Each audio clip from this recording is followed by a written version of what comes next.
Halo semuanya, apa kabar? Ketemu lagi di Jadi Bahasa Podcast ternyata. Oh, BTW selamat bulan puasa dulu untuk yang menjalankan. Semoga lancar semua dan sehat selalu. Dan di bulan puasa ini ada seorang temen yang suka berbagi meme sama gue. Itu dia tiba-tiba bertanya kepada gue. Jadi gue kan suka banget topik soal investasi ya, financial planning dan sebagainya gitu. Terus mungkin karena gue selalu ngomongin uang di story gue, jadi teman-teman gue dari sana mulai suka nanya lah tentang financial planning sama investasi. Dan kali ini gue ditanya nih soal reksadana. Nah, berhubung setiap ada orang yang nanya tuh selalu pengen gue ajak buat ngobrol secara personal gitu. Karena financial planning tuh untuk setiap orang kan beda-beda ya. Eh, ada yang metodenya A, ada yang metodenya B gitu. Gue tuh biasanya pasti selalu ngajak kayak Google Meet gitu loh, entah Google Meet atau Zoom gitu, selama 1 jam buat apa ya, buat inilah, buat sebagai ilmu dasar atau ilmu awal sebelum berinvestasi. Cuman kebenaran karena temen gue ini nggak mau diajak Google Meet, ya gue juga wajar aja, karena nggak semua orang mau diajak Google Meet karena takutnya ada mungkin ada kecurigaan tiba-tiba berbayar kayak asuransi. No offense buat rekan-rekan gue yang agen asuransi, shout out. Terus akhirnya gue bilang ya udah, lo buat aja pertanyaan, terus nanti ya tinggal lo list pertanyaan, ntar gue jawab pakai audio gitu, karena ngetik panjang banget cuy. Pertanyaan pertamanya soal reksadana adalah apa bedanya nabung di Bibit dengan nabung di BCA? Ya nggak harus di BCA juga sih, bisa jadi di seluruh e-wallet lah ya, atau di bank gitu. Ini dia juga langsung direct ke Bibit gitu. Padahal platform reksadana tuh banyak dan gue nggak dibayar sama Bibit. Jadi kalau ada orang Bibit yang dengerin audio ini, tolong endorse gue. Jadi kita mulai dari reksadana dulu kali ya. Dan ini audionya sepengetahuan gue aja, seasal bunyinya gue. Setelah dari ini, gue harap kalian juga search masing-masing, riset masing-masing, cek definisi masing-masing. Karena setiap omongan gue pasti nggak terlalu tepat secara definisi atau secara teknis lah ya. Jadi kalian harus riset sendirilah.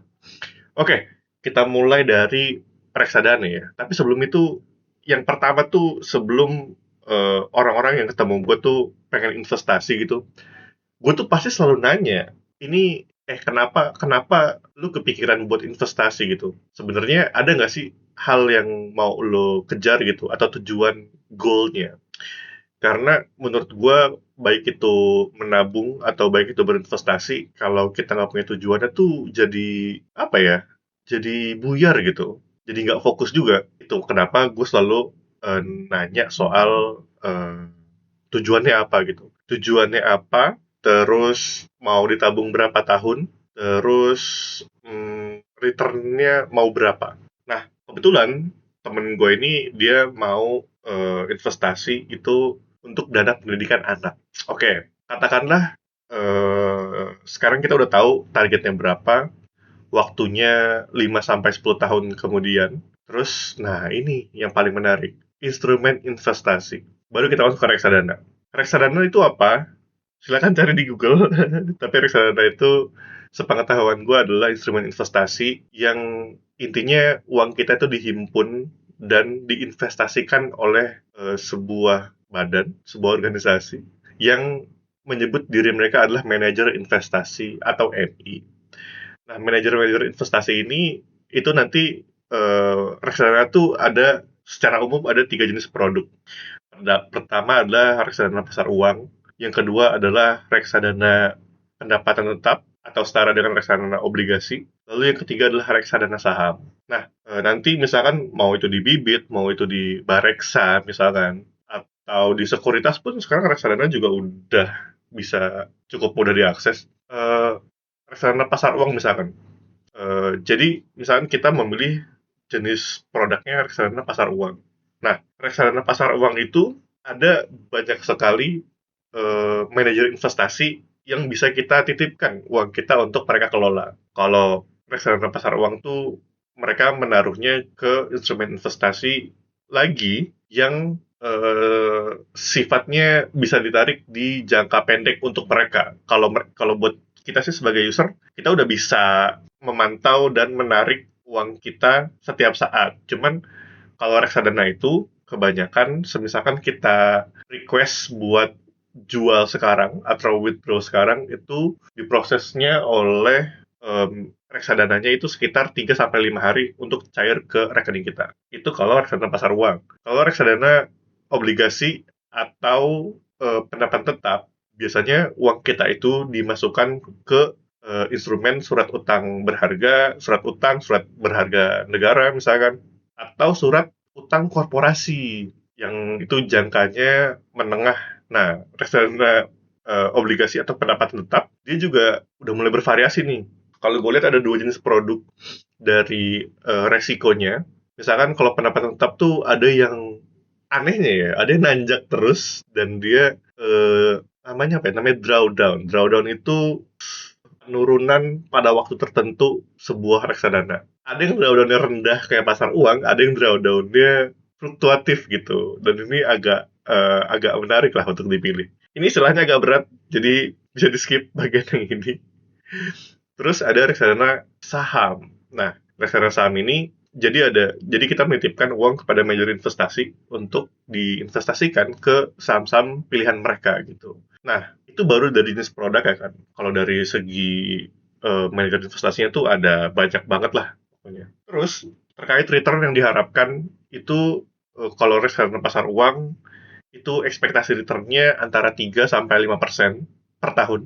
Kalau reksadana obligasi atau pendapatan tetap itu ada di angka 5% sampai 10% per tahun. Kalau returnnya reksadana saham itu anomali. Jadi untuk siapapun yang mau mencoba reksadana, misalnya mau belajar dulu gitu sebelum riset lebih panjang, gue sangat tidak menganjurkan untuk masuk ke reksadana saham karena ini seperti yang Radit bilang juga, Raditya Dika di salah satu episode terbarunya tentang ngomongin keuangan, kalau dia juga bingung bahwasanya si reksadana saham ini selama 5 tahun terakhir itu dia sideway aja gitu. Kayak baru setahun terakhir ini tiba-tiba melonjak. Terlalu anomali untuk dimengerti. Jadi kalau kamu mau misalnya mau reksadana, better reksadana obligasi dulu aja atau reksadana pasar uang yang aman-aman. Nah, itu dari reksadana. Jadi buat pertanyaan pertama, apa yang bedanya nabung di bibit dengan nabung di BCA? Ya kalau nabung di BCA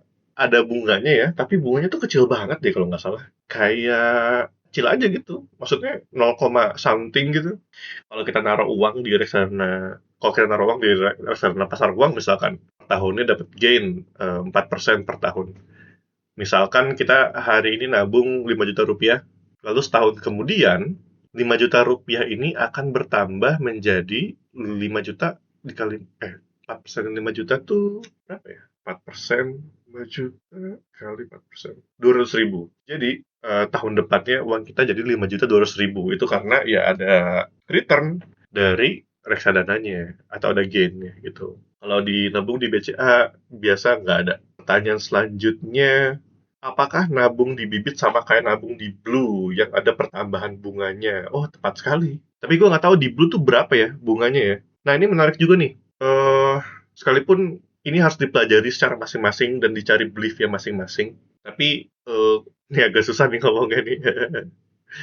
Kalau di Bibit tuh ada fitur syariahnya gitu. Jadi ada manajer-manajer investasi syariah yang dia akan menaruh atau akan menginvestasikan uang nasabah ke instrumen yang syariah gitu. Misalkan sukuk atau obligasi-obligasi yang memang syariah gitu. Jadi kalau di Blue, gue nggak tahu ya apakah ada syariahnya atau enggak gitu.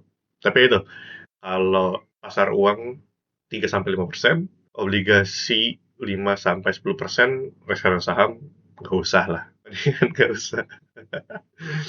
Terus apa apa perbedaan dengan bibit syariah? Apa perbedaan dengan bibit syariah? Itu karena bibit yang biasa itu investasi yang termasuk garar. Wah, ini saya tidak tahu.